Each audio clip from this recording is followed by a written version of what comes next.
Ndugu washiriki, Wizara ya Fedha na Mipango imekuwa ikifanya jitihada mbalimbali katika kuongeza ufanisi wa utoaji wa huduma katika maeneo mengi, ikiwemo eneo la shughuli za udalali na uendeshaji wa minada. Kama mtakumbuka, ni mara ya pili sasa kukutana nanyi, hususan wadau mnaojishughulisha na shughuli za udalali na uendeshaji wa minada. Kwa mara ya mwisho uongozi wa Wizara ya Fedha na Mipango ulikutana nanyi jijini Dodoma mwezi Mei mwaka 2018 wakati wa ukusanyaji wa maoni ya wadau kuhusu mapendekezo ya marekebisho ya sheria ya waendesha minada ya mwaka 1928. Kwa umri huo, sidhani kama kuna mmoja wetu hapa alizaliwa miaka hiyo, hayupo, ni wa kutafuta.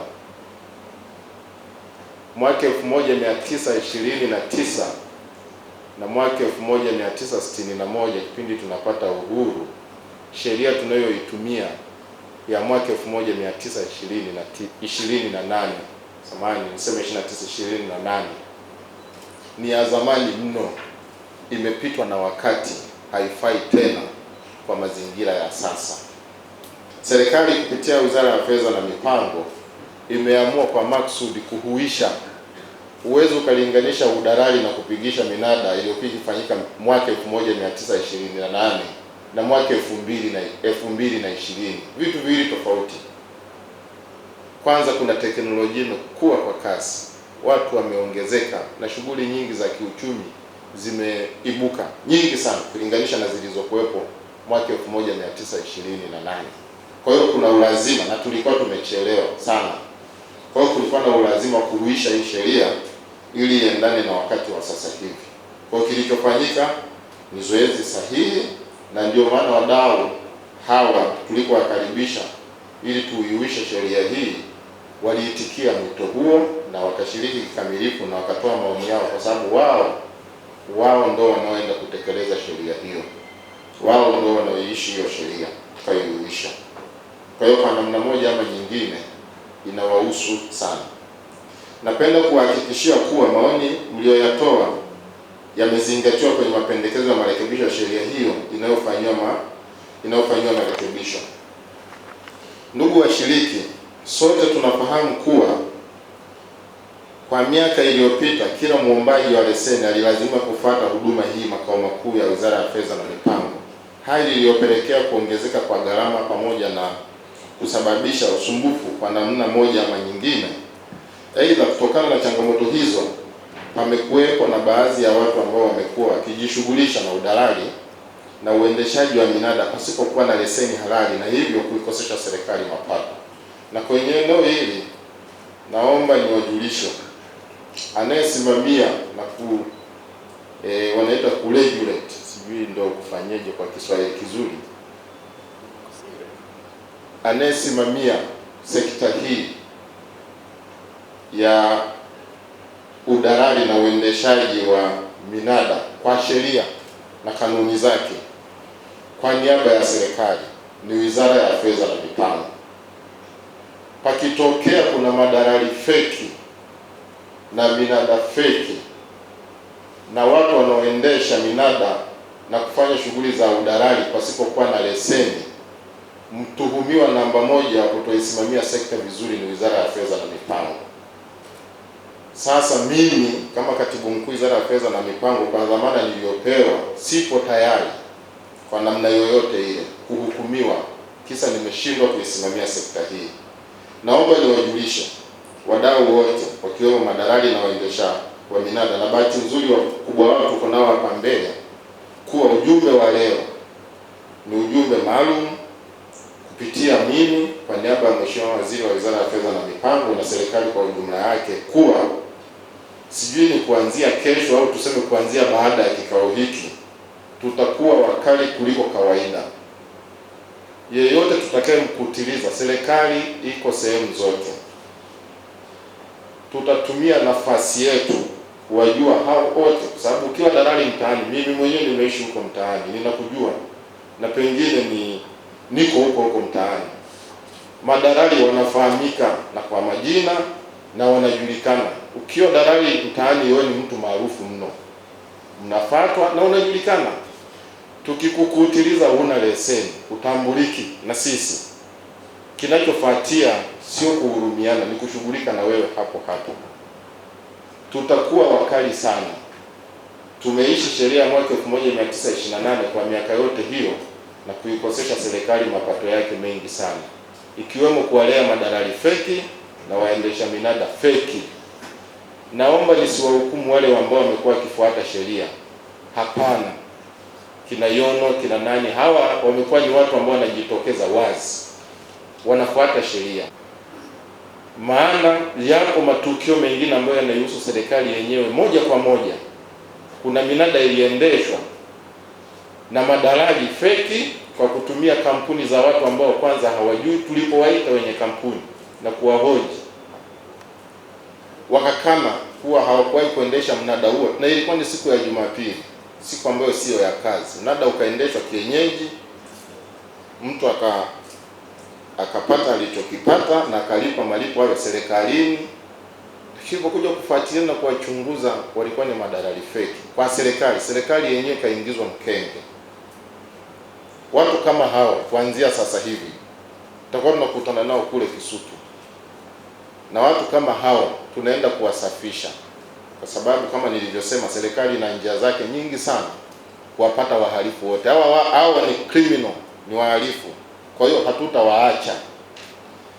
Kwa hiyo viongozi nilionao hapa, naomba mchukue ujumbe huu, wakiwemo wale ambao wamepata nafasi ya kuhudhuria hafla hii hapa ndani, wahakikimali wa mikoa, mhakikimali wa serikali na wengine viongozi wenzangu serikalini, kuwa naomba tusaidiane. Mimi mwenyewe nitakuwa mbele kuhakikisha hakuna tena biashara za ajabu kwenye sekta hii. Kwanza zinaidhalilisha sekta. Imefikia wakati mtu ukishajulikana ni dalali mtaani, ni mtu ambaye unaonekana ni unaendesha biashara za kitapeli ama unaishi maisha ya ujanja. Hapana, sekta hiyo haiko hivyo. Sekta hiyo ina heshima zake.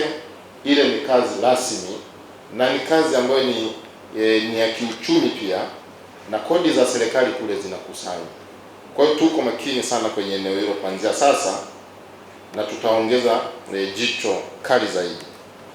Ndugu washiriki, kupitia mfumo huu uombaji wa leseni utafanyika kwa mtandao wa internet kwa kutumia kompyuta au simu za kiganjani, lakini sio vitochi.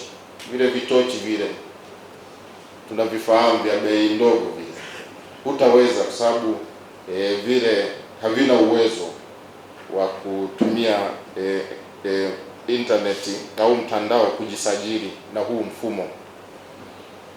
Hapa muombaji ataweza kuwasilisha maombi ya leseni akiwa ofisini, nyumbani au mahali popote ambapo mtandao wa internet unapatikana. Kwa hiyo ni njia rahisi zaidi. Na kwenye hili jukumu la serikali mojawapo ni kuhakikisha inawapelekea wananchi huduma kokote walipo kwa gharama nafuu, au wakati mwingine kwa gharama sufuri kabisa. Mfumo huu umeunganishwa na mfumo wa malipo wa GPG, ambao mwombaji ataweza kulipia ada ya leseni kwa kutumia mabenki, mawakala au simu za kiganjani, na hivyo kurahisisha na kuboresha namna ya ulipaji, kupunguza gharama za ulipaji na kuongeza uwazi na udhibiti wa fedha za umma. Ukuta hujasajiliwa na unaendesha shughuli hizo kienyeji, na ambazo zimekuwepo nyingi tu huko mtaani, hasa jiji la Dar es Salaam, ambazo shughuli zake za kiuchumi ni nyingi.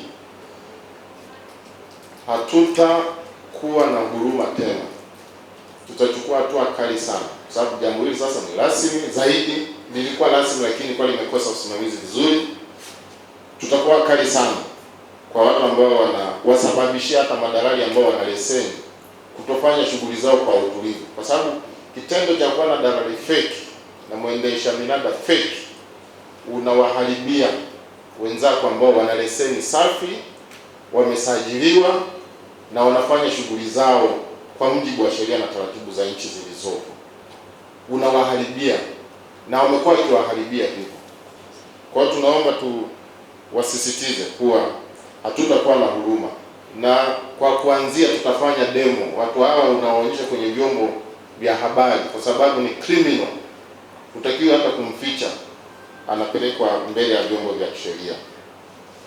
Ndugu washiriki, nina imani kuwa mmeanza kuona ni kwa namna gani mfumo huu umerahisisha upatikanaji wa leseni za udalali na uendeshaji wa minada hapa nchini. Mfumo huu ni rahisi na rafiki kwa watumiaji wote. Aidha, baada ya uzinduzi wa mfumo, washiriki wote mtapata nafasi ya kujifunza namna ya kutumia mfumo huu.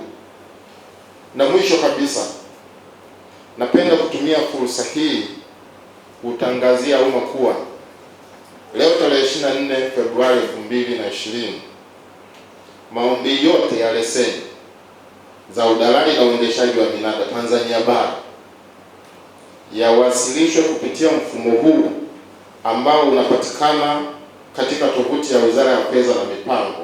Hatutakuhurumia tukikukuta una visingizio kuwa ukuwepo kwenye zoezi hili, ukupata taarifa.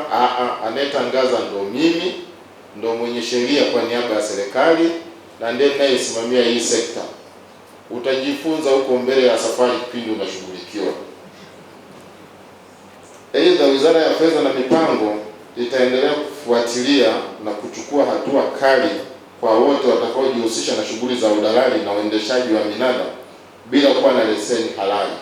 Kama nilivyowaambia kuwa huu ni ugonjwa unawaharibia wale madalali ambao wana sifa, wamesajiliwa na wana leseni halali.